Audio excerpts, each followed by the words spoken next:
所以我们下一次上课呢，仍然是老师来主讲因为我后来发现，可能我讲这东西2次可能还不够所以呢，我们呢这个下个礼拜还是由老师来指讲。那同学呢是第3次上课开始，我们按照这个进度来安排同学来讲那所以从第3次开始我们就开始第1篇的讨论这个是我们上课的方式呢，就是以这个 paper 以这个书的阅读然后讨论为主因为这样呢，因为文字的记载它会使得量扩大然后呢传达的信息更多当然我们上课了只有2个小时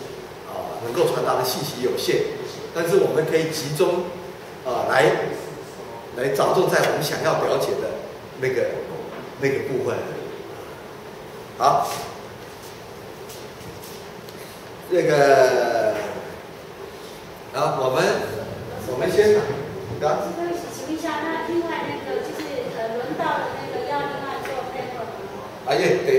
所以我才说要上过课的人要先做经验。写在前面。所以一定要上过课的人才先报告对没上过课的人留在后面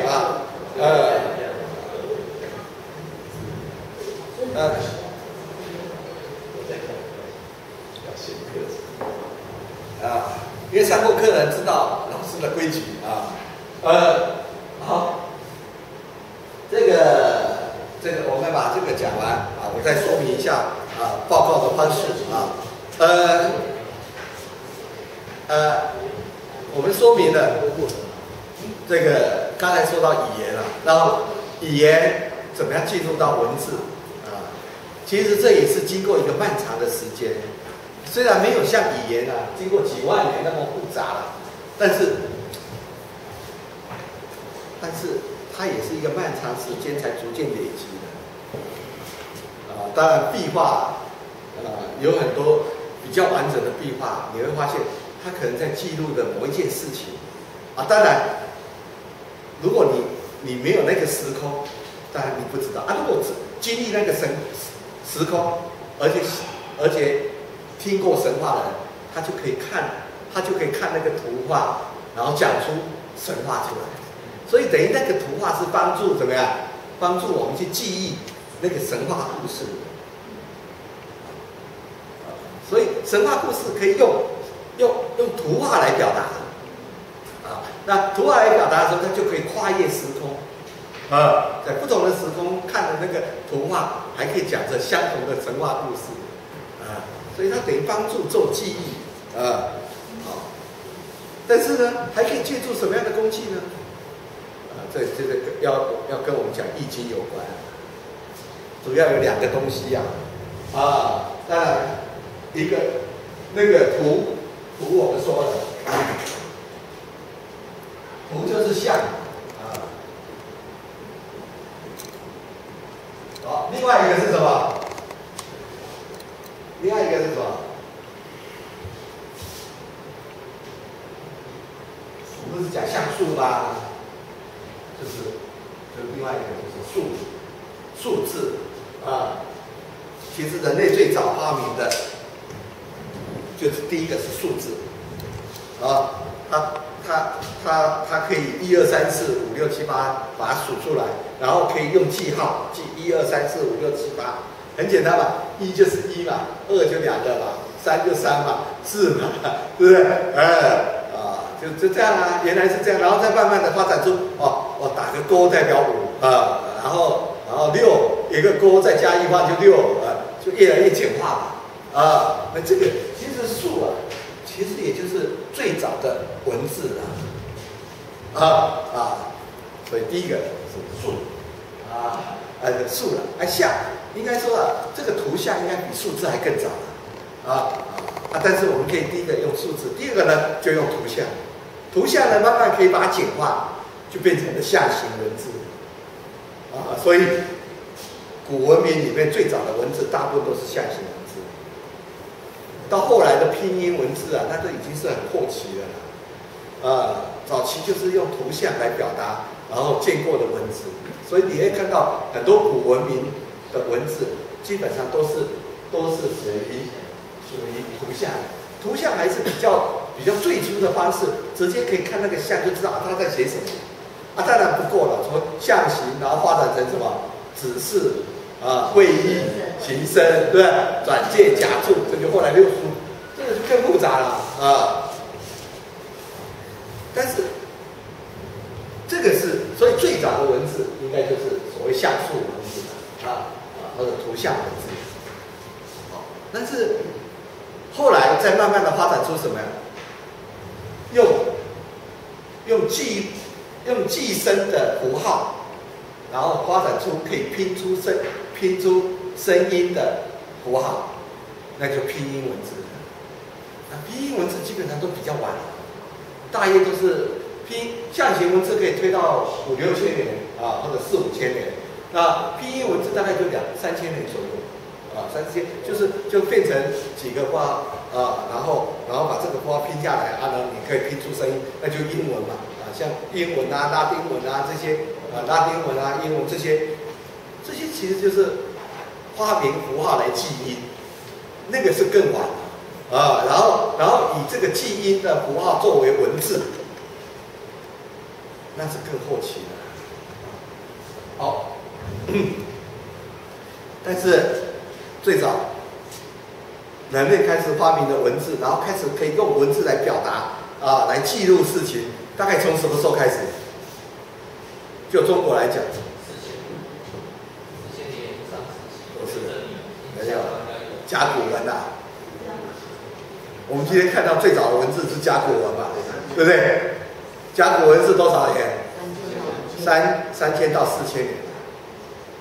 当然到5000，你大概说皇帝创造文字，那也是神话是不是？今天我们可以看到，就是商王朝大概就是4000年到3000年之间嘛，3200年之间嘛，那累积出来的那个大量的文字嘛。但是问题是，那个时候懂文字的人多不多？只有少数嘛，对不对？少数的精英嘛，他才能够用文字，然后把赋得到的记录下。好，那个懂得文字的那个人是什么人？巫，就是卜问的巫嘛。所以最懂得文字的最初期的就是巫当然那个巫父亲了以后，他把他父亲的消息用文字把它刻在甲骨上面，就形成我们所谓的甲骨。所以人类最早就发明了文字，然后利用文字传达的，其实就是那个神人沟通的巫嘛。所有的文字也是为了那个沟通的信息而写的嘛。所以最早的文字是不是也带有的神圣性？它就是要去记录那个跟与神沟通的那个过程跟那个信息，还有结论，还有那个答案，他把它记录在那个文字上。所以最初的文字也是为了宗教，为了神人沟通而来的。所以最初的文字也是为了神话而来的，或者说最初的文字就是要记载神话，就是把神话用文字把它记载下来，这样的吗？最先是用图像把神话记载下来，后来就用文字把神话记载下来。但是文字所记载的神话或者图像所记载上，是不是比原来的神话又怎么样？又隔了一层，对不对？它不是原来的话，所以这个公祭性来讲，最直接的公祭还是神话嘛。你用文字所记录的神话的时候，它又隔了一层了所以文字性的神话不如语言性的神话。就当你回到你用文字去记载神话的时候，你还不如回到语言传达的神话上而语言传达的神话，它又可以有很多的变异性。那文字的神话，它就往往把很多的变异都消失了，把它定型了不过定型了以后，它就可以再累积嘛。所以因此，人类文明的开展是从文字开始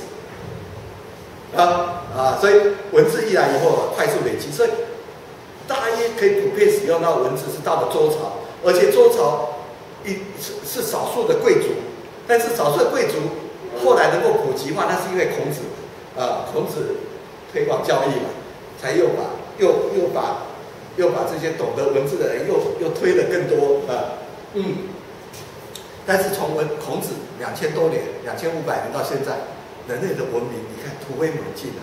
然后从文字进入到资讯，进入到网络，进入到种种真的是非常快速而这个快速的时间，我告诉你非常短暂，只有2-3千年，但是这个酝酿着从语言酝酿到文字，是经过了大概5-6-7千年的历史所以你会发现，就是说，人类文明之所以能够快速发展，是因为发明了文字。发明了文字时候，我们的沟通可以怎么样？可以跨越时空。那可以跨越时空的话，那么人类的智慧就可以怎么样？快速累积而这种快速累积呢，在我们人类史上出现了一个人类文明最高峰的时代。那个时代，我把它称之为什么时代？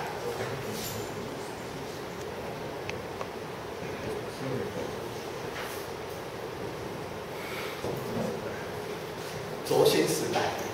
有没有听过轴心时代？轴心时代大约在什么时候？距离现在大约多少年到多少年？看一个2200到2800这个轴心时代呢，我们大约是在距离现在2200年到2800年之间。这个时候是怎么样？是我们事实上是刚从语言进入到文字时代，刚从语言进入到文字时代。但是刚从语言进入到文字时代的时候，人类的文明就达到了高峰。所以你会发现，就是说，一进入到文字时代，人类就达到高峰。但这个高峰是文字造成的，还是语言造成的？这个高峰是文字造成的，还是语言造成的？文字才刚开始而已嘛，语言嘛。应该是文字能够流传下来。对，文字大量的把语言的智慧累积下来，所以文字也是。但是文字能累积的，是因为它已经那个语言已经达到高峰了嘛，然后文字一把这高峰的语言记录下来以后，它马上就很快的就累积出来了，累积出一个庞大的文明。那这个就是中国的什么先秦诸子。先秦诸子的时代，大约是不是就2500年？孔子的前后，是不是2500年到2300年之间，对不对？所以先秦诸子，你说那个时候文字才开始普及啊，但是中国的文明就已经达到高峰了。我们今天中国的儒家思想、道家思想也好，种种思想都在那个时代都已经确立了，是不是？所以我们再怎么样都赢不了孔子，也赢不了老子。请问一下那个还有一个逻辑性的问题因为上文字掌握在少数人手里，现在是纯粹他们的思考能够。文字掌握在少数人身上，但是语言是遍及在多数人的身上。我们举例来讲，用中医来讲嘛，从黄帝时代升天，一直到最后战国，然后再到西汉、东汉这样一路演进。对，文字虽然掌握在少数人的身上，但是这个少数人他只是用文字来记录多数人的语言，这样懂吗？应该是说东西周那些文字开始，并不在现有的公平巫史之官所掌握吧。但大部分还是都是这些人啊。其实文明也是由这些人来创造的，这样懂吗？只是因为，然后他会透过语言的方式来传播嘛，所以这个传播已经达到一个高峰了。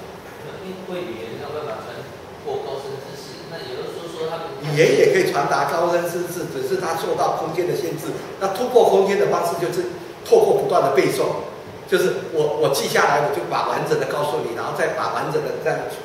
但是这样太慢了，我一旦用语言把它定型以后，我就可以传播的更快，这样懂吗？所以等于说语言加速的那时候的文字加速的那个时候的语言传播，文明的语言传播，这样懂吗？但是语言的传播已经达到一个非常高峰的时期，人类的文明的创造其实已经是很高峰了。其实什么道家、儒家的思想，在那个语言时代就已经是高峰了。所以《庄子》书里面记载的那些古之隐者，那些古之隐者大概就是3000年、4000年了。但是你说庄子记载那些古之隐者的智慧高不高？你有没有读过庄子？可是你要看那个现在的原住民部落哈，不是台湾的哦，我说全世界各原始民族啊，他的语言也发展得很好。他有的很好啊，但是他们也没发展出那种希腊哲学。他没有啊，但是他就还停留在语言传播里面啊，所以他没有透过文字把它快速累积嘛。没有办法快速累积的时候，他可能就停滞在那里。所以说，语言发展到成熟跟文字的发明是两件事啊。对，语言的成熟使得文字起来以后，可以把这个大量的语言的智慧，经由文字把它转入，变更普及化，更普及化这样子。那更普及化以后，就使得文明达到高峰嘛。在中国就是先秦时代嘛，就是先秦诸子嘛，诸子百家嘛。然后在印度呢，印度就是佛陀那个时候啊。佛陀那个时候不是只有佛陀啊，还有很多啊，还有什么6大外道，那个外道啊，其实都是智慧家然后他们是通过语言，他们后来也有文字他们其实也有文字记载当然说起来是语言。好，那在为什么我们不讲2000年？其实天主教耶稣那已经后期了，其实高峰是在两河流域的什么？古希伯来文明希伯来文明，然后再过来就是希腊文明嘛，是不是？所以你会发现，这个时候的古文明是不是它都尤其在对人性智慧我们在讲轴心嘛，轴心就是人类的精神文明来讲，是不是已经达到高峰？我们今天的精神文明都比不上那个时代是不是？我们比不上孔子，比不上老子，是不是？然后我们比不上佛陀嘛，对不对？然后在希伯来里面，我们比不上那些人，然后在古希腊文明里面，我们比不上那古希腊那些哲学家嘛，是不是？所以等于说人类的精神文明，在精神文明我们可以称之为心嘛，轴心最轴心的精神文明，在那个时代就已经完全建构起来了，所以这个是文字的高度把它累积把这种几千年、几万年的那个智慧高度的累积，而高度的累积的那个智慧是什么智慧？神话智慧。所以我们后来我们文字我们到了文字时代的时候，我们也是用文字大量的记载的神话当然我们现在是回到文字的记载的神话去理解神话，但是我们可不可以超越文字，直接回到神话去了解神话？这就是我们要讲的直接回到语言去体会神话，不必假借文字。但是很遗憾的是，我们这个课还是要假借文字假借这些资料，我们才能够去理解原来古代神话是这个样子。但是我们能不能摆脱了这些工具，直接就相应于那个神话所要传达的目的？这就是我们这门课老师要来讲的所以我们来说工具本身也没有问题工具如果能够帮助我们达到目的，那这个工具也是值得工具。但是有时候工具会异化，就是讲到文字给我们很多的便利，但是文字也会导致于我们产生的障碍。这个障碍我们叫做什么障？文字障，是不是？语言当然很便利，语言也会产生障碍，叫语言障。所谓文字障，就是你尽信书不如无书书上记载你都相信，还不如你不要书了。尽信书不如无书就是说，其实我们的信息来自于文字，但文字也束缚了我们的思想，也束缚了我们的思考，使得我们被这个文字的这样的一个工具宰制住。就像你读了很多经典，结果你根本不懂活理。你经常的讲经说法，其实你已经远离佛理了。这个叫做文字障碍，是吧？所以我们利用了文字来作为沟通表达的工具，但回过头来，我们也被文字所宰制，我们的文明也受限在文字这样的一个形式里面。这个我上课没办法讲，如果你们有兴趣的话，可以去看我的老师史作生老师，他那个文字解放，他就专门在讲文字解放，他就在说明了我们怎么样去超越文字，重新回到文字以前。然后他提到的就是说，人类受到文字以后，人类的文明就越来越形式化。我们要摆脱那个形式化的文明，我们能不能直接摆脱那个文字的形式，直接超越文字的形式，回到那个相应的本体、相应的主体性？他有好几本书啦，你们如果有兴趣可以看。他讲的如果你们没人看，你可以看老师写史作生的那2篇文章，那2篇文章我把他的思想的分歧，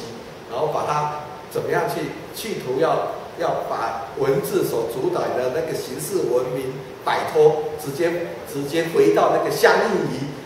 于语言、相应于生命、相应于声音的那个时代那个好难所以史作生的书也是看看就好。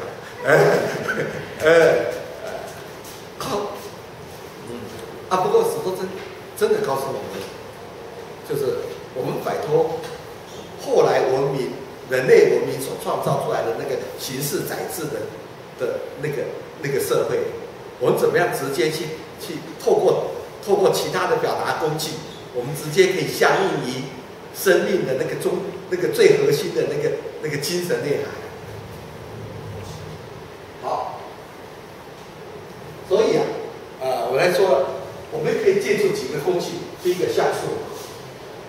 第二个语言、文字，还有自身的肢体，来让我们去进入到一个神圣的领域。那个神圣的领域，我们称之为什么？我们称之为静。好，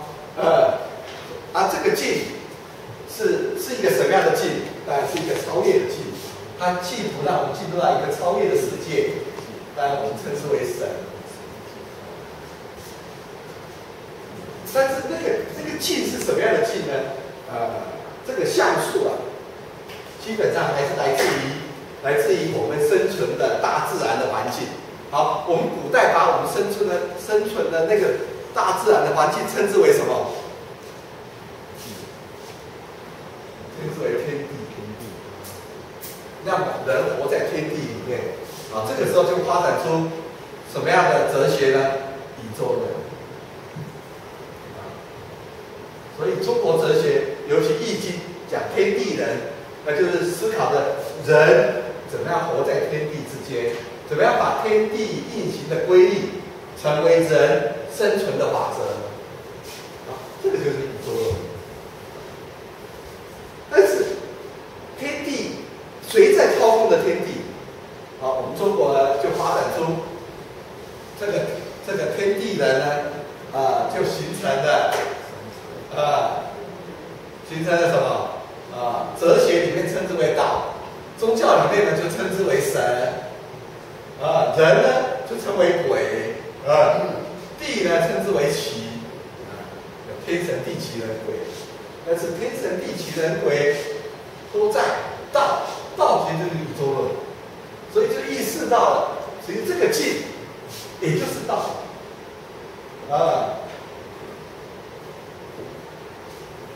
道当然就在说明一切创造的法则原理但是这个道是比较属于哲学性的。那么我们要直接的去理解人之外那个超越的那个形象，我们就创造了神。所以神跟道其实是相通的，只不过作用面的不同所以哲学跟宗教也是相通的所以中国哲学其实相通于中国宗教，也就是中国哲学讲儒释道，那么中国宗教也讲儒释道，是吧？儒释道既是哲学也是宗教，这个就是我们东方的哲学跟宗教跟西方不一样。西方哲学宗教可以分立为二，但是在东方文明里面，哲学宗教是混而为一啊。好，然后这个混而为一啊，这整套的系统，我们可以透过某些方法去把这整套的系统把它解开来，用什么方法？用什么方法？用像素嘛，是不是？用图像跟数字嘛，重新去解构嘛。所以神话离不开宇宙论而整套宇宙论的表达，其实跟整个像素文明有着很密切的关系。所以我们这个课不只是在讲神话，我们同时也在讲像素，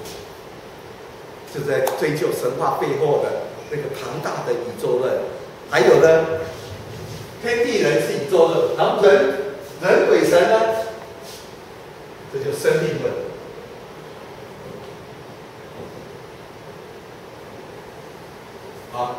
我们透过神话去追究中国古代庞大的宇宙论，去追究中国神话庞大的生命论，然后理解到生命的终极安顿之道。而生命的终极安顿之道，是不是就是宗教最核心的内涵？宗教究竟是以神为主，还是以人为主？绝对不是以神为主，神只是要帮助人实现他那个终极超越的存在。师长还要回到那个终极生命的安顿，但是终极生命的安顿安顿在哪里？安顿在天地的宇宙论上，安顿在鬼神的生命论上。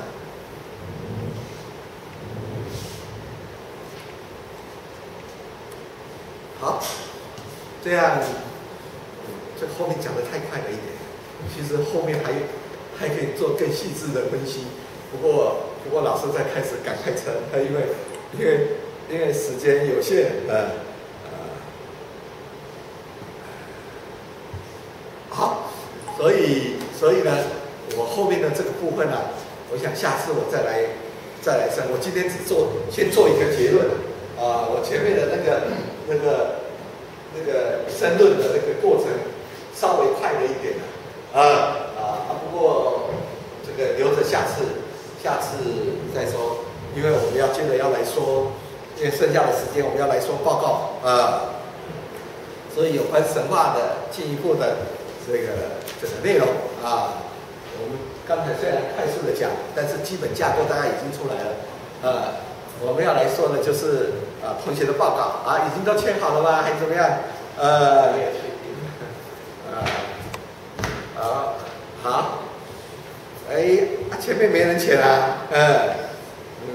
还有没人还没填的？我不是这里说，我不是说只能写前10个吗？对呀，还没有写。所以宏伟物老师叫你第1名毕业的写前面。所以这个不行这个还要再调整一下连前面都没人报告，怎么可以呢？来，这个再调整一下，前面几个要先列名的好，报告老师，我们因为有些同学上过课，有些同学没上过老师的课所以我们呢先说，而且老师最近这1、2年呢对同学报告有一些新的要求那所以有上过课的可能比较清楚老师的要求老师的要求就是说，语言它有一个体系性，但是我们可不可以把它再重新还原到基本的结构性？文字基本上我们重视的就是长篇大道论文一个环节一个环节这个讲但是我们可不可以这个一个环节一个环节讲有时候当然那个逻辑性当然很重要，但那个一个环节讲的时候，我们可不可以把它简化成某些基本的这个结构？所以我在讲的时候，我这个环节接这个环节，接那个环节，再接这个环节的时候，我可以有一个层次的这个表达。好，讲话是这样子，老师上课也是这样，就是一个层次一个层次，一个系统，然后一个概念接着一个概念，然后把它做一个表达。那同样的，写文章也是一样，写论文也是一样。那我今天选定了一个课题，那我收集了这些材料，那我怎么样把这些材料系统化，然后让透过这些系统化，让我的论述可以一层一层的清楚的表达，然后传达出去。其实你们要写论文了，其实你们要接受的训练，也就是这种方式的训练。好，那所以老师希望的就是说，你能不能把老师的这个重新还原到一个根本的架构然后这些架构里面你可以理解到这些架构的概念是怎么样去铺展的。所以我们可不可以还原到一个基本架构比如说老师是文章。基本上我们现在都5章小论文是5章式的，那你们的硕士论文基本上简单也都是5章那小论文里面它就是前言，这个前言也就是你论文里面的细论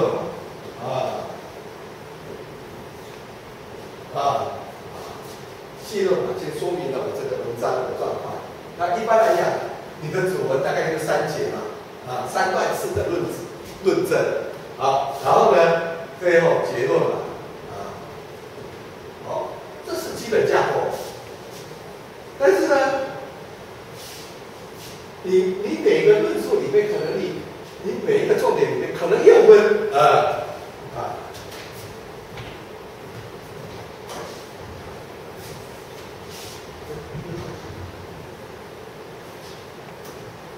比如说我的第二，我可能有几个我论述我可能有4个重点第二我可能1、2、3、4，好，那我论述这个重点的时候，我可能又有好几点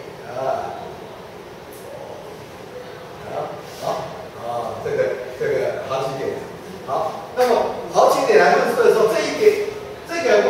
我要说明这一个的时候，我又有好几点所以因此我们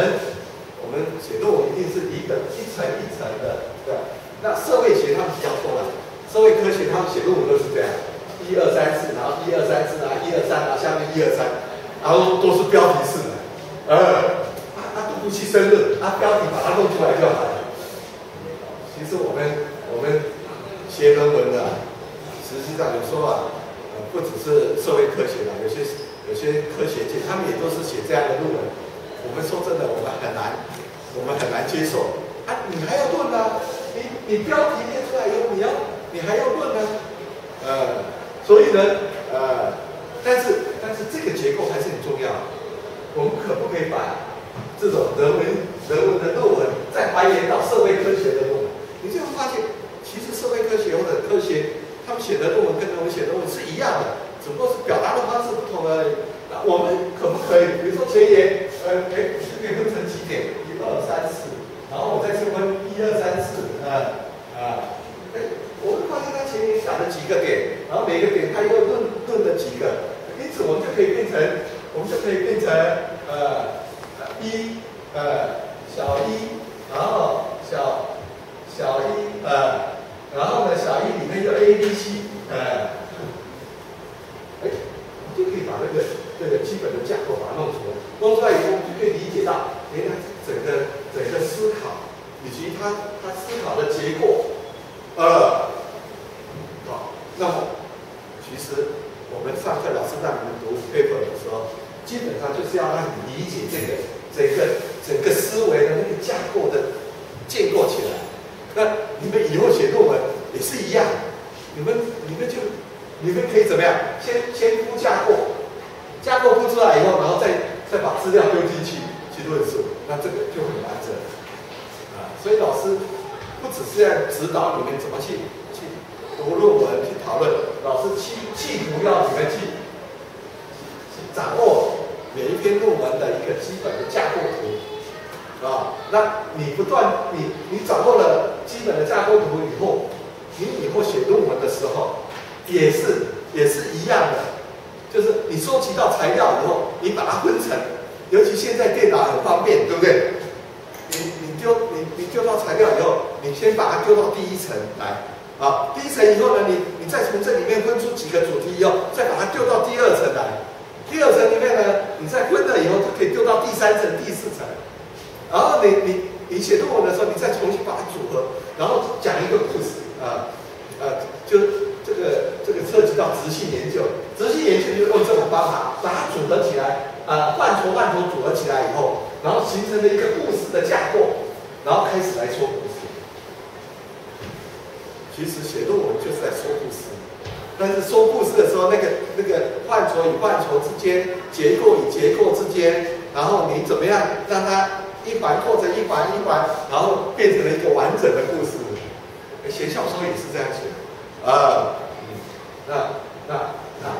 老师要教的其实是这个部分，老师要教的就是你们怎么样可以把这种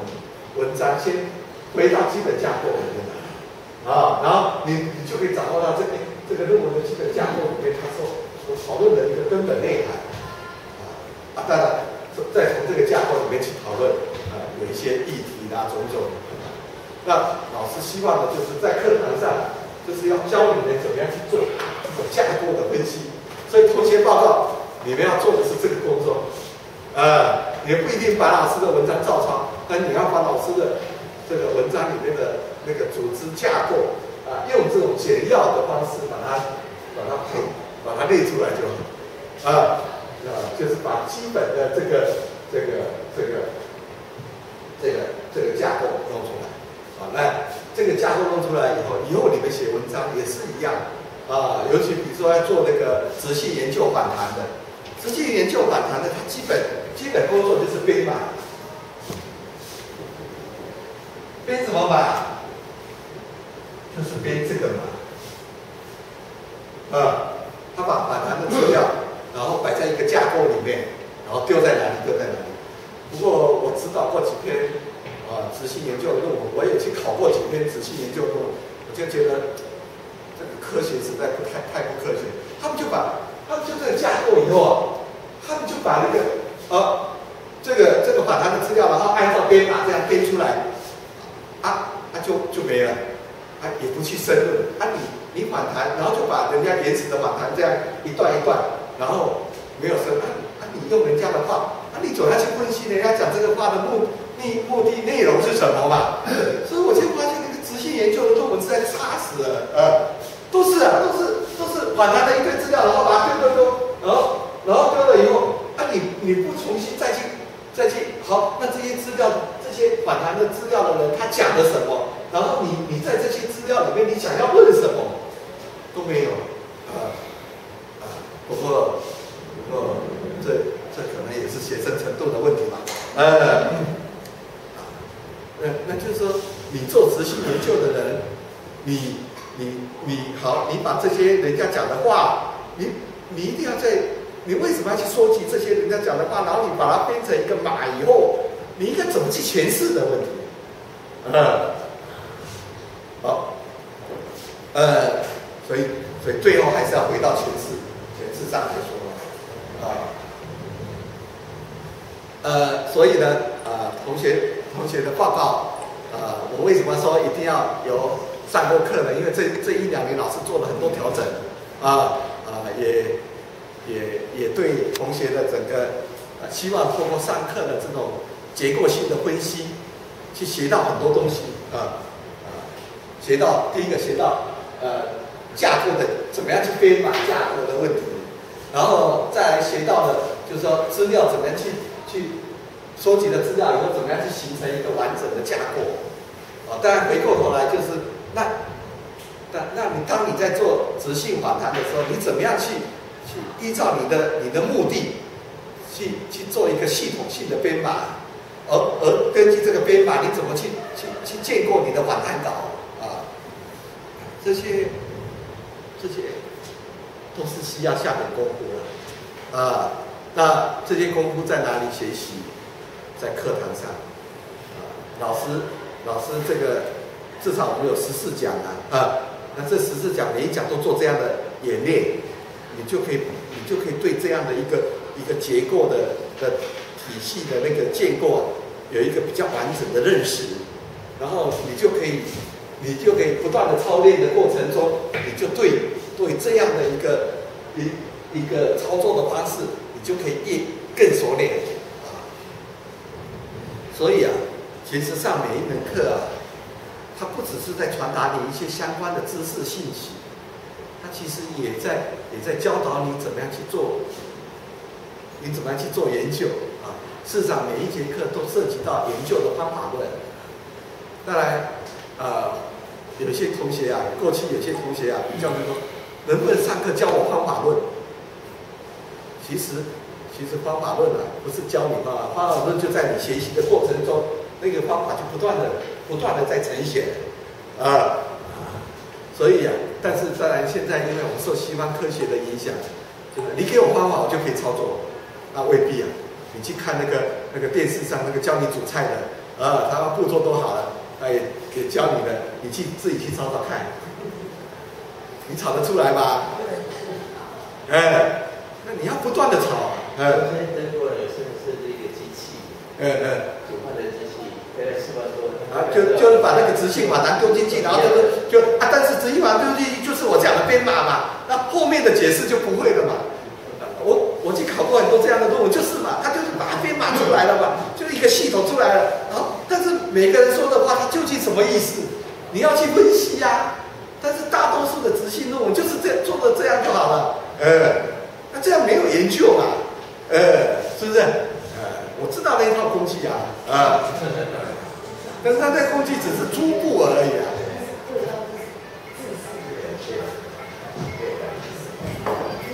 是不是？所以啊，当然初学者很多迷信方法论，其实方法论是在每一堂课里面，当老师在做系统性的教学的时候，那个方法就已经自然就在传达了。而天下真的没有白吃的午餐了，真的没有说你学会了那套方法论，你就可以，就像你在看了食谱，看了这个电视节目，你就可以去炒菜。绝对是要你不断的反复的炒，你才不断的去累积你这方面的认知方法以及你的建构。所以罗马绝对不是一天建成啊。那同样的，你们在做学术研究来说，那也绝对不是一步登天，它一定是经过漫长的学习过程。像